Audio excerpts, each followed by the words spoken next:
పెన్షనర్లు వాళ్ళ బకాయిలు ప్రభుత్వం వెంటనే విడుదల చేయాలని డిమాండ్ చేస్తూ అనేక నిరసనలు ఆందోళనలు చేశారు ఇప్పటివరకు. అయితే ఈరోజు రాజ్యసభ సభ్యురాలు అట్లాగే Congress party senior leader Renuka చౌదరిని కలిసేందుకు బంజారా హిల్స్కి వచ్చారు. ప్రస్తుతం ఆ నివాసంలో ఆమెను కలిసేందుకు వచ్చారు. మనతో పాటు ఈ పెన్షనర్ల సమస్యలకు సంబంధించి మనతో పాటు మాట్లాడడానికి పెన్షనర్ల సంఘం ఏదైతే ఉందో ఉమ్మడి వరంగల్ జిల్లాకు సంబంధించిన అధ్యక్షులు మనతో పాటు ఉన్నారు.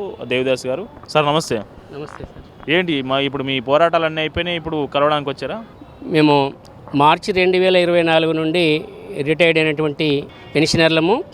ఇప్పటి వరకు 22 నెలలు దాటినా కానీ మా యొక్క రిటైర్మెంట్ బకాయిలు రానందున ఈరోజు మేము గత 4 నెలల నుండి కూడా వివిధ రకాల పోరాటాలు చేస్తున్న క్రమం లోపల ప్రభుత్వం దిగిరాని పక్షం లోపల మా పోరాట క్రమం లోపల భాగంగానే ఈరోజు ఒక సీనియర్ నాయకురాలు కాంగ్రెస్ రాజ్యసభ మెంబరు అయినటువంటి శ్రీమతి రేణుకా చౌదరి గారిని కలవడానికి ఈరోజు రాష్ట్ర నలుమూల నుండి కూడా బాధితులైనటువంటి పెన్షనర్లందరూ కూడా ఈరోజు మేము రావడం జరిగింది.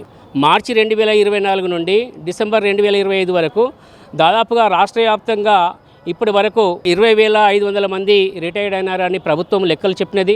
ఆ ప్రభుత్వం లెక్కలు చెప్పిన మేరకు ఇప్పటి వరకు రిటైర్డ్ అయినటువంటి మా యొక్క ఆ బకాయిలు అయినటువంటిది చెల్లించగనందున ఈరోజు మేము ఈ రోడ్డు ఎక్కాల్సినటువంటి పరిస్థితి వస్తున్నది. కాబట్టి ఆ క్రమం లోపల ఈరోజు మేము గత 4 నెలల నుండి కూడా అనేక రకాల నిరసనలు, నిరాహార దీక్షలు ఇందిరా పార్క్ వద్ద ఆగస్టు 11న పెద్ద ఎత్తున మహాధర్నా అనేటువంటి నిర్వహించడం జరిగింది. అదేవిధంగా నవంబరు 17న కూడా మహాధర్నా చేపట్టడం జరిగింది. తర్వాత జిల్లా కేంద్రాల లోపల నిరాదీక్షలు కూడా చేపట్టడం జరిగింది. తర్వాత ఈ విధంగా మన చెలో అసెంబ్లీ అయినటువంటి జనవరి 5వ తారీఖున కూడా చేపట్టడం జరిగింది. చేపట్టినప్పుడు కూడా ప్రభుత్వం లోపల ఏమాత్రం చలనం లేకుండా ప్రభుత్వం నిమ్మకు నీరెత్తినట్లుగా ఉండడంతో తర్వాత అనేక రకాల కార్యక్రమాలలో భాగంగా ఈరోజు మేము రాజ్యసభ సభ్యురాలైనటువంటి శ్రీ రేణుకా చౌదరి దగ్గరికి వచ్చి మేము విన్నవించుకోవడానికి, మా యొక్క బాధను వ్యక్తీకరించడానికి, హైకమాండ్కు మా యొక్క బాధలను తెలియపరిచి కాంగ్రెస్ అధ్యక్షులు ఖర్గే గారికి, రాహుల్ గాంధీ గారికి, సోనియా గాంధీ గారికి, తర్వాత మేనకా గాంధీ గారికి కూడా మా యొక్క అభ్యర్థనను, మా ఆవేదనను ఈ రాజ్యసభ సభ్యురాలు గారు తెలియజేస్తారనేటువంటి ఆ ఉద్దేశంతో మేము ఈరోజు ఇక్కడికి రావడం జరిగినది.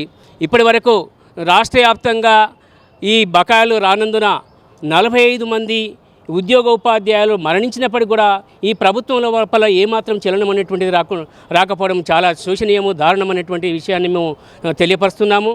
అదేవిధంగా ఇప్పటికీ కూడా ప్రభుత్వము ఇంతమంది చనిపోయినప్పటికీ కూడా సీఎం రేవంత్ రెడ్డి గారు ఏమాత్రం చెల్లించడం లేదు. తన నియోజకవర్గం లోపల కొడంగల్ లోపల కొండయ్య అనేటువంటి ప్రాథమిక ఉపాధ్యాయుడు కూడా తన సొంత ఊరిలో చనిపోయినప్పటికీ కూడా తను ఆసుపత్రిలో ఉన్నాను, నాకు నా యొక్క ఆరోగ్యాన్ని బాగు చేసుకోవడం కొరకు నాకు డబ్బులు నా బకాయిలు చెల్లించండి అని విన్నవించుకున్నప్పటికీ కూడా చెల్లించకపోవడం వల్ల తర్వాత ఆ విధంగా 2-3 రోజులకే అతను చనిపోవడం జరిగింది. ఇప్పటికీ కూడా రాష్ట్ర వ్యాప్తంగా కూడా చాలామంది అనారోగ్య కారణంతో ఆసుపత్రుల లోపల చికిత్స పొందుతున్నారు.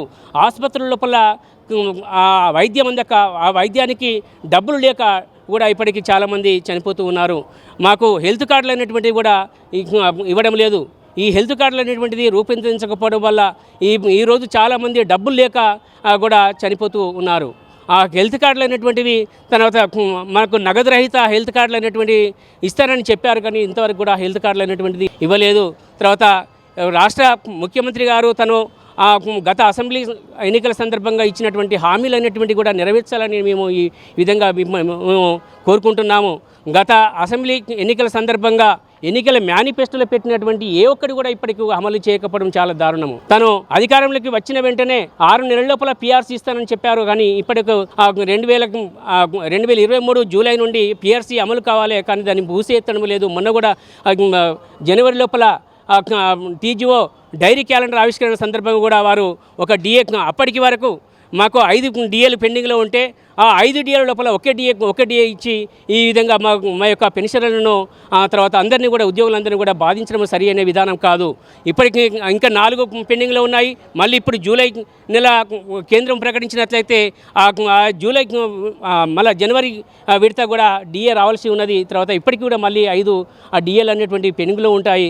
తర్వాత నగదు రహిత వైద్యం అనేటువంటిది అందిస్తామని చెప్పారు. నగదు రహిత వైద్యం అనేటువంటిది అందించినట్లయితే చాలామంది పెన్షనర్లు కూడా బ్రతికేవారు.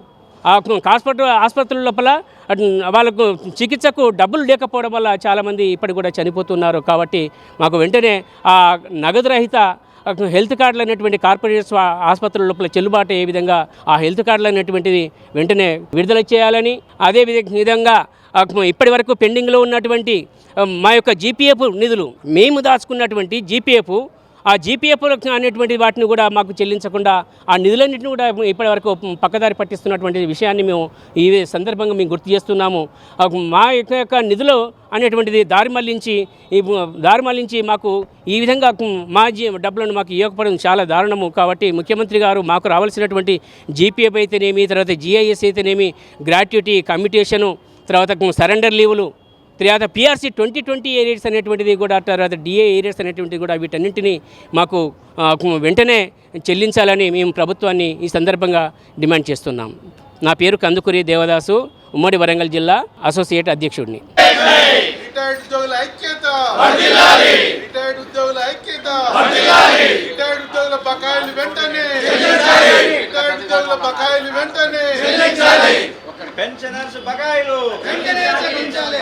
మమ్మల్ని ఆదుకోండి రేణుకా చౌదరి గారు, మమ్మల్ని ఆదుకోండి, మమ్మల్ని ఆదుకోండి. రిటైర్డ్ ఎంప్లాయీస్ బాధలో ఉన్నాము, రేణుకా చౌదరి గారు మమ్మల్ని ఆదుకోండి. డబ్బులు మాకు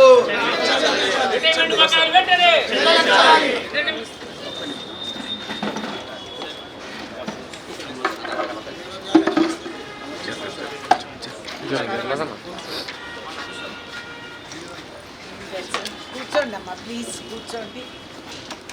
స్టేట్ వైడ్గా retired employees Yadagiri Bhuvanagiri president Nalgonda గారు retired MRO madam, Warangal district president madam retired Ramakrishna గారు, ఇదే గారు భద్రాద్రి కొత్తగూడెంకి వచ్చారు. 2 కిడ్నీలు ఖరాబ్ అయినాయి మేడం. వాళ్ళ అన్న కిడ్నీ దానం చేశారు. హెడ్ మాస్టర్ ఆయన తెగులపల్లి. చెప్పండి, ఏంటి సమస్య ఏంటి చెప్పండి. కూర్చోండి ప్లీజ్. ఇంకా కుర్చీలు కావాలా?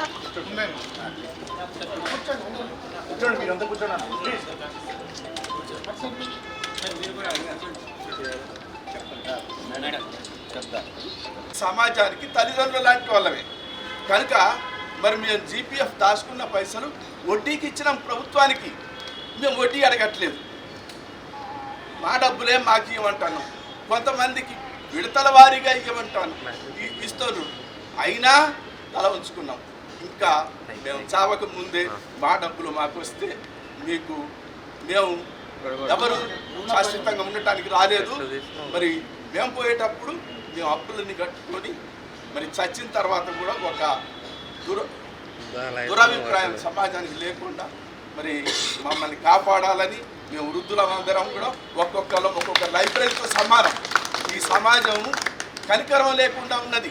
ఒక వ్యక్తి చనిపోతే, ఒక వ్యక్తి బాధలో ఉంటే దయదలిచేటువంటి హృదయము మరి ఈ తెలంగాణ హృదయము ఏమైందో అర్థం కావట్లే. మరి ఇట్లాంటి కనికరం లేని పరిస్థితులు, మానవ జీవితం, అది సమాజానికి హేతు. మాకు వచ్చినా రాకపోయినా మేమైతే ఇక్కడ ఎప్పుడు ఉండేవాళ్ళం కావు. తొందరలో ఏకమొత్తంలో మా డబ్బులు మాకు ఇప్పించాలని మీకు పాదాభివందనం చేస్తూ మనసా వాచ కర్మన మీకు మంచి జరగాలని కోరుకుంటున్నా. అందరి మాటలు